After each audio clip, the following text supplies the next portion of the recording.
Imagine coming home to cops pounding on your door. Lights flashing like a bad crime thriller. Only to find your nosy HOA president grinning like she'd just won the lottery, because she thinks she's seizing your private pool for the community.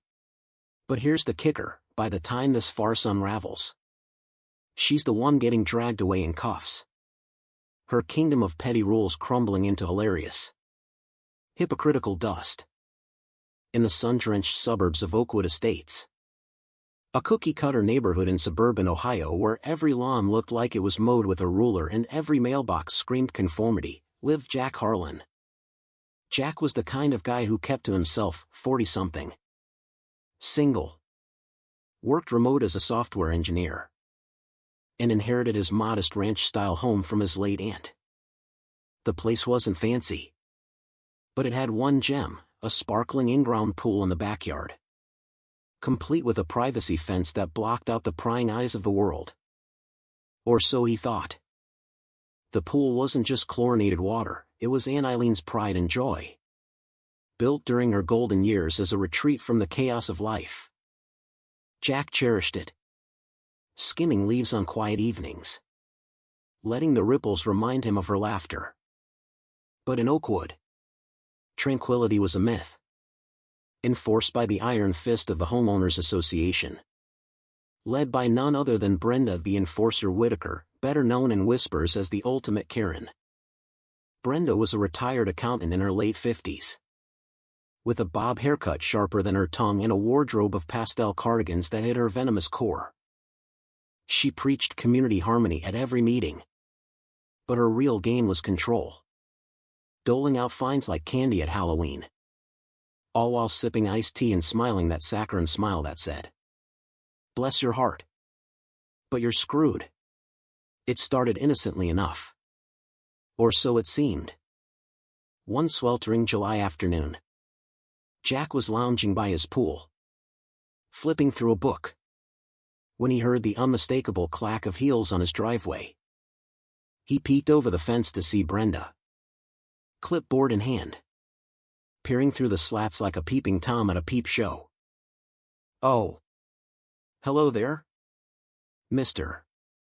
Harlan," she called out in that faux southern lilt she affected. Even though she was born in Cleveland. "Just doing a routine walkthrough. You know. For safety." Jack set his book down, wiping sweat from his brow. "Safety? My pool's fine. Brenda. It's private property." She tilted her head, eyes narrowing behind her cat-eye glasses. "Private? In Oakwood Estates. Everything's for the greater good. That pool looks mighty inviting, perfect for community events. Have you considered opening it up? The bylaws encourage shared amenities." Jack chuckled, thinking it was a joke. "Encourage? Nah.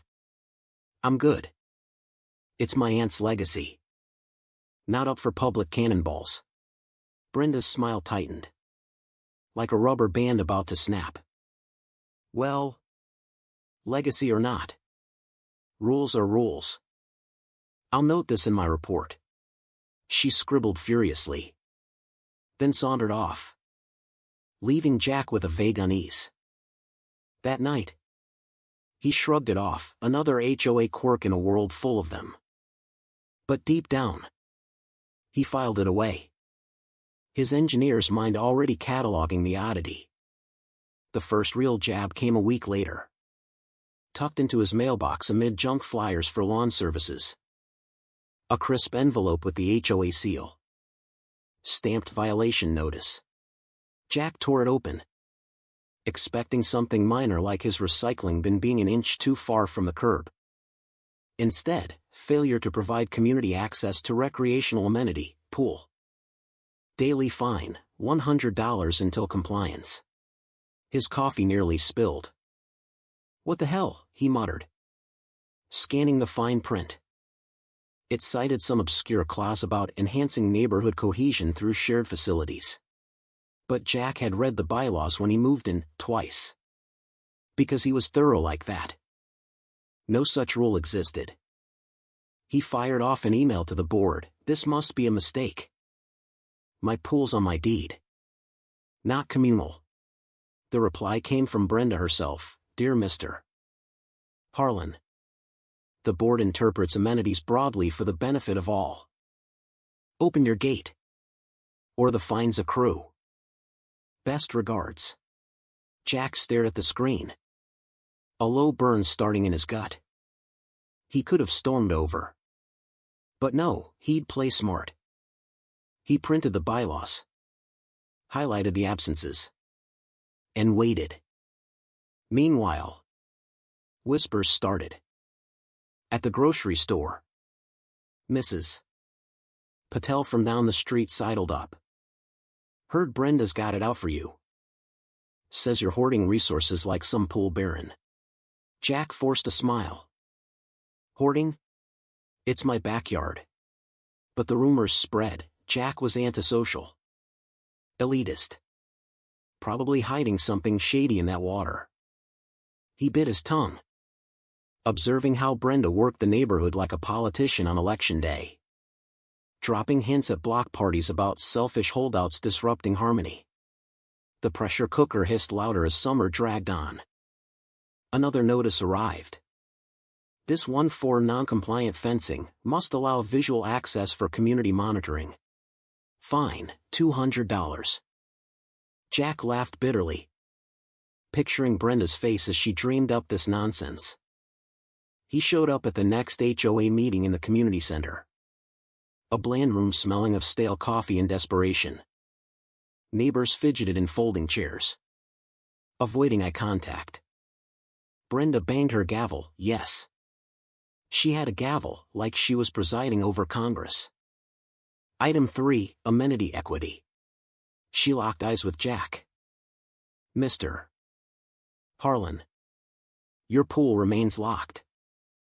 This deprives families of much-needed recreation. Care to explain? Jack stood. Voice steady. Explain? Sure. There's no rule making my private pool public. This is harassment. Brenda. Gasps rippled. A board member. Timid Mr. Gomez. Mumbled. Maybe we should vote on clarifying. Brenda cut him off with a saccharine laugh. Clarify? The spirit of the bylaws is clear, unity over individualism. Motion to uphold the fine, passed. No vote happened, she just declared it. Jack's fists clenched. Unity? This is you playing Queen Bee. Brenda's eyes flashed. Watch your tone. Or we'll add insubordination fines. Neighbors murmured. Some nodding in fear. Others shooting Jack sympathetic glances. After the meeting, old Mr. Ellis pulled him aside in the parking lot. She's done this before. The Millers had a trampoline, shared play area, she said. Fined them till they sold cheap. Her nephew flipped the house for a mint. Jack's jaw tightened. Profit? That's what this is. Ellis nodded. Watch your back. She's got friends in low places. By August, the fine snowballed into absurdity. One for pool water not meeting community pH standards, how she'd tested it without access. Jack could only guess. Another for excessive splashing sounds disturbing peace. Total owed, $3,500. Brenda started patrolling his street daily. Binoculars in her golf cart, yes. She had a golf cart emblazoned with HOA enforcement. One evening, Jack caught her snapping photos over his fence. Brenda. That's trespassing, he called out. She smirked, lowering her phone. Just ensuring compliance. Open up. And this ends. Jack leaned on the gate. Ends? Or you get a free dip while lining your pockets? Her face twitched, a crack in the facade. Pockets? This is about order. You ingrate. But Jack saw the fear flicker, she was overreaching. and he was pushing back. Rumors escalated, neighbors whispered Jack was a troublemaker, but a few started confiding. The Patels admitted Brenda had fined them for unauthorized curry smells wafting into common air. Mr. Gomez leaked board minutes showing Brenda overriding votes unilaterally. Jack documented everything: emails, notices, timestamps, building a digital fortress. He ignored the fines, letting them pile up. His silence a weapon. Brenda, sensing resistance, amped up the theater. She organized a community petition at the next meeting, parading signatures, many forged. Jack suspected, demanding fair pool access. "See," she crowed, waving the paper. "The people speak." Jack stood again. "The people? Or your puppets? This is extortion." Brenda. She banged the gavel harder. "Slander. Add a $500 fine for defamation." Laughter bubbled from the back. Someone couldn't hold it in at the sheer ridiculousness. Brenda's cheeks flushed, her control slipping like a wet bar of soap. The absurdity peaked one humid evening when the cops showed up. Jack was grilling burgers when the sirens wailed, lights painting his house red and blue. He opened the door to two officers, badges gleaming. And behind them, Brenda, arms crossed, lips curled in triumph. "Evening, officers," Jack said calmly, though his heart raced. The lead cop, a burly guy with a mustache, held out a paper. "Complaint from your HOA president. Says you're denying access to a community asset. Possible trespass on shared property." Jack's eyes widened in mock shock. "Shared? That's my pool. Check the deed." Brenda stepped forward, voice dripping honeyed venom. "Deed Schmied. Bylaws supersede. Officers. He's in violation, arrest if necessary." The second cop shifted uncomfortably. "Ma'am, this seems civil, not criminal." Brenda huffed. "Civil? He's disrupting harmony. Fine him on the spot." Jack crossed his arms. "Harmony? Like when you find the Patels for their Diwali lights being too festive? Or Mr. Ellis for his bird feeder attracting undesirable wildlife?" Neighbors gathered, phones out, recording the spectacle. Brenda's eyes darted, her poise cracking. "That's irrelevant. Obey or pay." Jack pulled out his phone, showing the bylaws PDF. "Officers. Read Clause 7, no authority over private fixtures. This is harassment." The lead cop skimmed it, frowning. "Ma'am, this doesn't hold water." Brenda spluttered. "But community." The crowd chuckled, dark, ironic laughter at her flailing. The cops left with apologies, leaving Brenda red-faced, storming off muttering about appeals. That night, Jack knew the gloves were off.